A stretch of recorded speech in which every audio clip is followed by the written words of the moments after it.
L'expérience poétique, un podcast par Mathilde Vermeer. Chroniqueuse, romancière et oratrice, j'ai une conscience aiguë du pouvoir des histoires et des mots.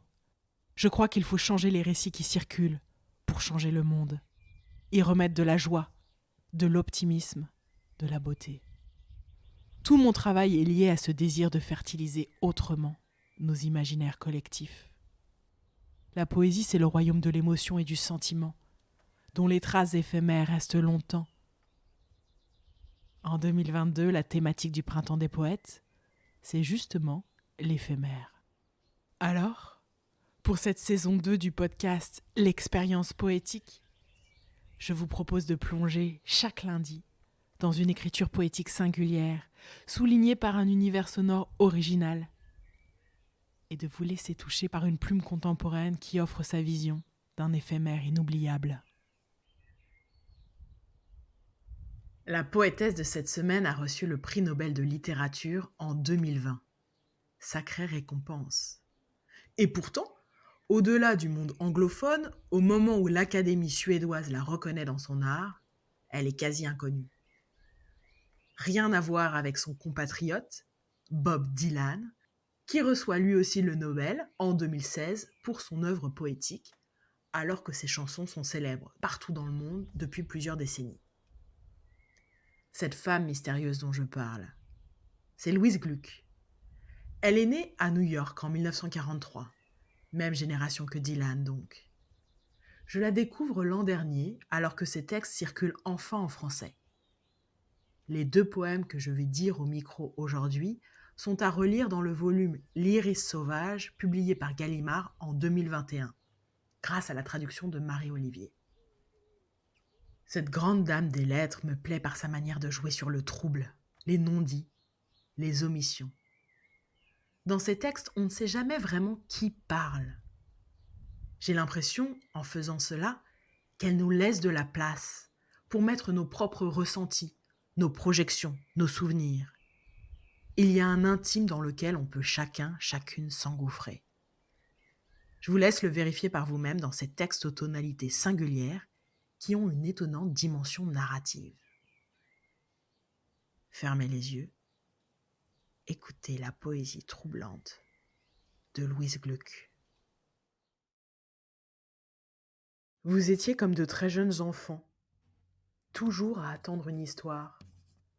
À être passé trop de fois par là, je devins lasse de raconter des histoires.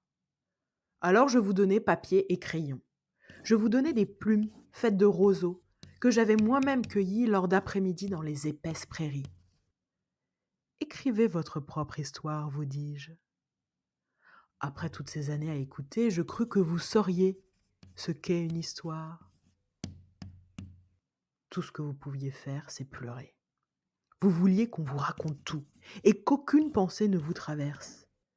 Puis je me rendis compte que vous ne pouviez penser avec aucun vrai courage ou aucune passion. Vous n'aviez pas encore vécu votre propre vie, votre propre tragédie. Alors je vous donnais une vie, je vous donnais des tragédies, car apparemment, les outils seuls ne suffisaient pas.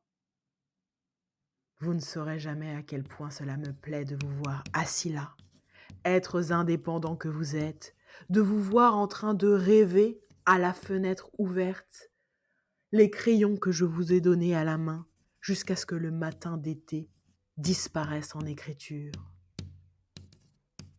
La création vous a grandement excité, comme je l'imaginais, comme cela arrive au début, et je suis libre de faire comme il me plaît désormais, de m'occuper d'autre chose, certain que vous n'avez plus besoin de moi.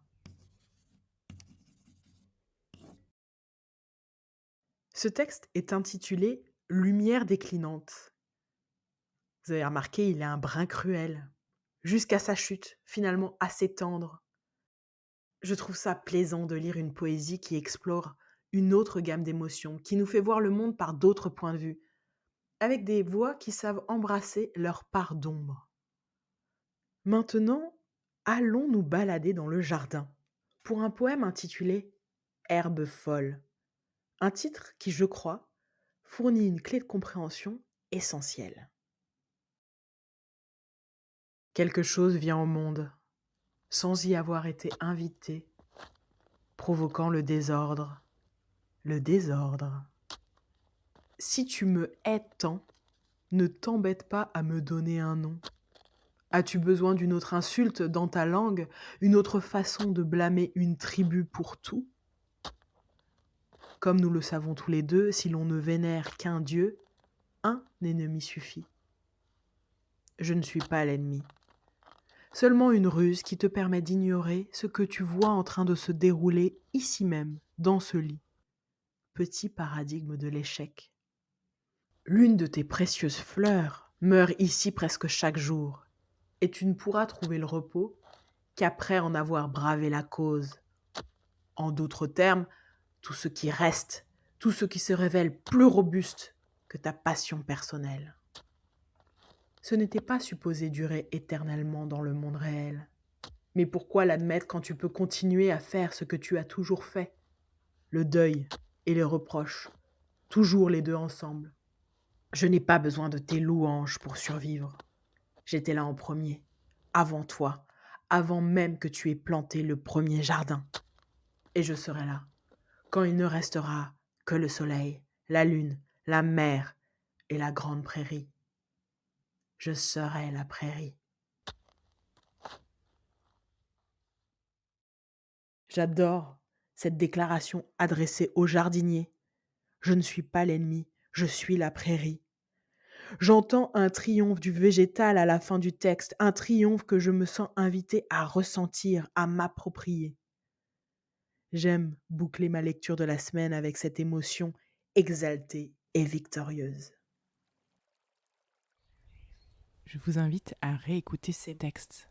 Pas besoin d'analyse, pas besoin de comprendre, de décortiquer. Sentez, laissez flotter en vous. Si vous avez aimé l'expérience, je vous remercie de mettre 5 étoiles sur vos plateformes de podcast. Puis, en attendant le prochain épisode, retrouvez-moi sur Facebook et Instagram, @MathildeVermeer, pour d'autres contenus littéraires qui viendront nourrir votre sensibilité et votre besoin de profondeur. Enfin, pour soutenir ce projet, retrouvez le lien Tipeee en description de l'épisode. Je vous dis rendez-vous la semaine prochaine pour une nouvelle dose de poésie.